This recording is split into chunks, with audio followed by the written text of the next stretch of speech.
रावलपिंडी साजिश केस।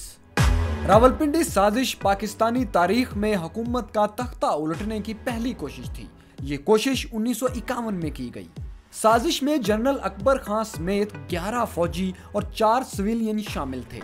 साजिश ये थी कि लियाकत अली खान की हुकूमत का तख्ता उलटकर मुल्क में कम्युनिज्म का निजाम राइज किया जाए। इस मकसद के लिए रूसी और चीनी सिफारती अमले से राब्ते किए गए।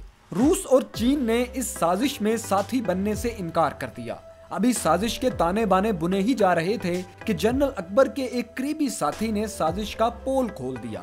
जनरल अकबर खान साथियों समेत गिरफ्तार हो गए। गिरफ्तार होने वालों में पाकिस्तान के नामवर शायर फैज अहमद फैज भी शामिल थे।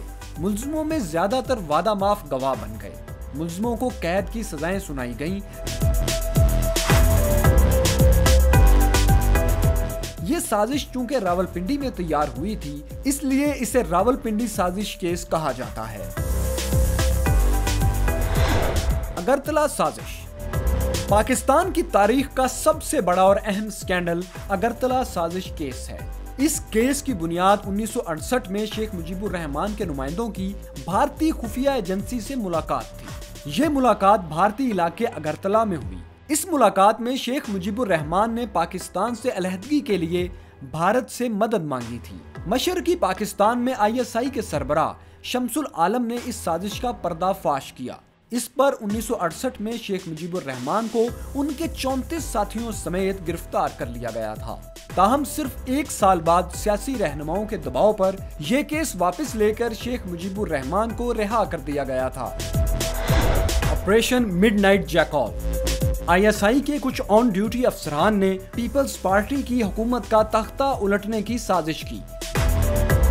IB ने ब्रिगेडियर इम्तियाज की कुछ फोन कॉल्स टेप की, जिनमें इस साजिश का राज फाश हुआ। बाद में ISI के एक स्टिंग ऑपरेशन ने यह साजिश नाकाम कर दी।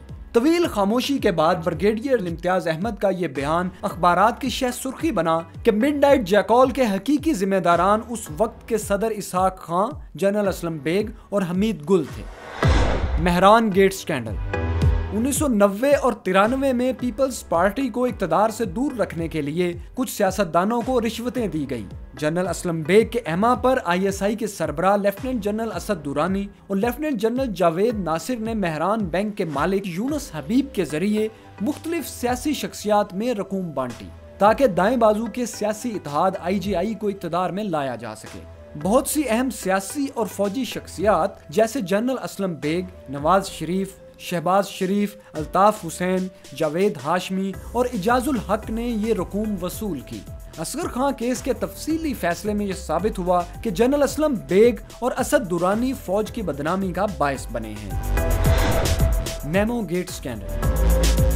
अमेरिका में पाकिस्तान के सफीर हुसैन हकानी ने जनरल माइक मोलन को एक खत लिखा, जिसमें कहा गया था कि एबटाबाद ऑपरेशन के नतीजे में पाक फौज जमहूरी हुकूमत का तख्ता उलटने जा रही है और अमेरिका इसमें मुदाखलत करके इसे रोके। हुसैन हकानी ने मंसूर इजाज के जरिए ये खत भेजा था। मंसूर इजाज ने अमरीकी अखबार फाइनेंशियल टाइम्स में एक आर्टिकल लिखकर खत का राज फाश कर दिया, जिस पर पाकिस्तान में सियासी भौंचाल बर्पा हो गया। नतीजे में हुसैन हकानी को सिफारत से हटा दिया गया, उन पर मुकदमा चला और वो मुल्क छोड़कर अमेरिका चले गए। सिविल मिलिट्री ताल्लुकात के हवाले से ये पाकिस्तान का बहुत बड़ा स्कैंडल शुमार होता है। पानामा स्कैंडल। सहाफियों के आलमी इदारे ICIJ की जानिब से 3 अप्रैल 2016 को पानामा पेपर्स शाया हुए। इन पेपर्स ने पाकिस्तानी सियासत में तूफान बर्पा कर दिया। इनमें जिक्र था हुक्मरान शरीफ फैमिली समेत मुल्क के बड़े बड़े किरदारों की ऑफशोर कंपनीज का। पानामा पेपर्स पर इमरान खान ने पहले सड़कों पर तहरीक चलाई, फिर धरने दिए और फिर अदालत चले गए। आला अदलिया ने इस पर GIT बनाई। GIT रिपोर्ट में एक अकामे का जिक्र भी था, जिसकी बुनियाद पर 28 जुलाई 2017 को वजीर आजम नवाज शरीफ को नाअहल करार दिया गया और उनको ओहदे से हटा दिया गया। ताहम पानामा पेपर्स में जिन दीगर लोगों के नाम आए, उनके बारे में हुकूमत और अदालत ने ज्यादा दिलचस्पी नहीं दिखाई। अगर आपको हमारी ये वीडियो अच्छी लगी तो देखो सुनो जानो को सब्सक्राइब कीजिए, कमेंट्स, शेयर और लाइक भी जरूर कीजिए, ताकि हम इस सिलसिले को जारी रख सकें।